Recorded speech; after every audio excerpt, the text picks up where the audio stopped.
Pag turn off ang secure storage, kaibigan, papaalala ko sa inyo.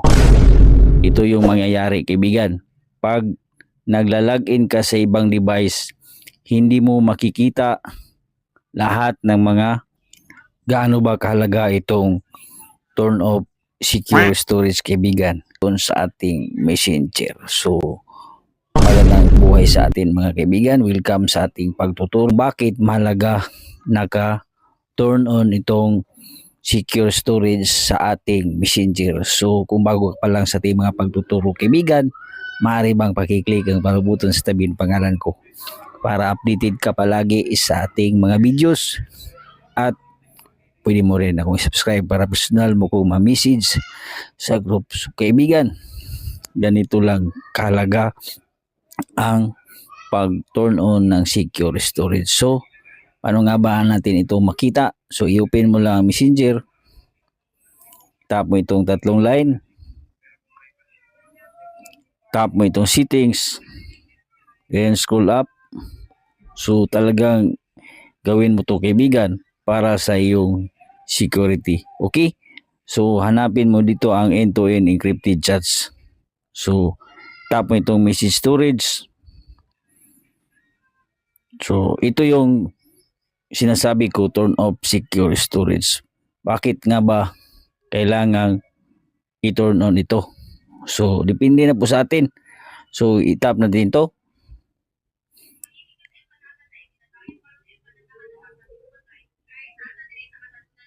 So, ganun. Pag naka-turn off ang secure storage, kaibigan, papaalala ko sa inyo. Ito yung mangyayari, kaibigan.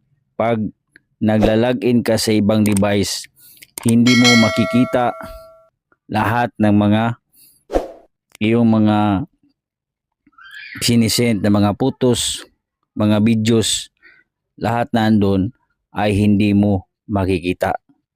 So, magtaka ka, kaibigan, kasi nga yung mga photos nga andun sa iyong sariling device. Example, nagla-login ka sa ibang cellphone, ay hindi mo makikita. So, dapat naka-turn on yan palagi, kaibigan, sa iyong cellphone. So, sa ganyang paraan, kaibigan, lahat ng iyong mga photos, mga videos ay secure na secure doon sa iyong messenger. Huwag kalimutan i-share natin videos. Tandaan, kalaman ni Kiman. God bless po sa ating lahat.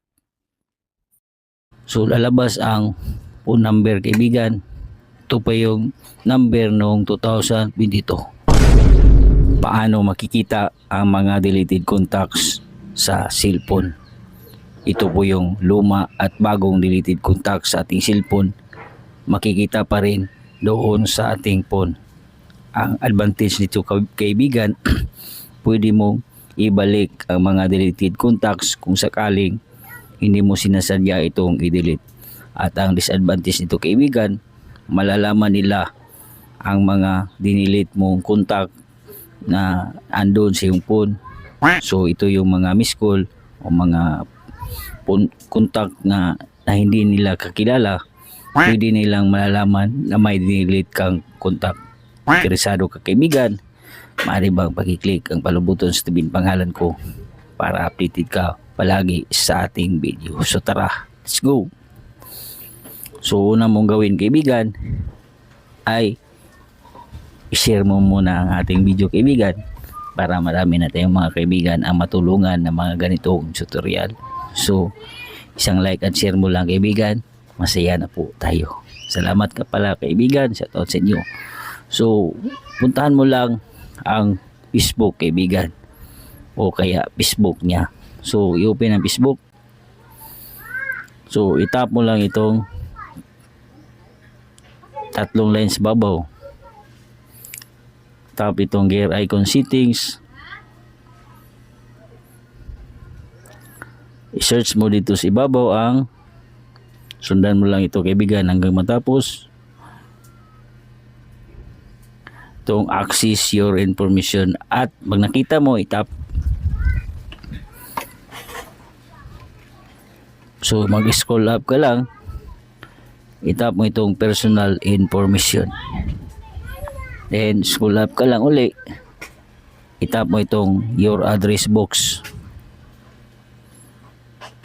So ito na nga yung sinasabi ko kaibigan na mga deleted contacts, mapabago man o luma. So naka-delete lahat doon sa Facebook ang mga deleted contacts na na-delete man itong sinasadya o pwede ring na-delete mo na hindi sinasadya. So malalaman mo rin dito kaibigan pag itap mo yan. So lalabas ang phone number kaibigan. Ito pa yung number noong 2022. So ganun lang kaibigan, malaman ang mga deleted contacts sa ating cellphone. So isang share mo lang kaibigan, masaya na po tayo. Tandaan, nakalamay kayamanan. God bless po sa ating lahat.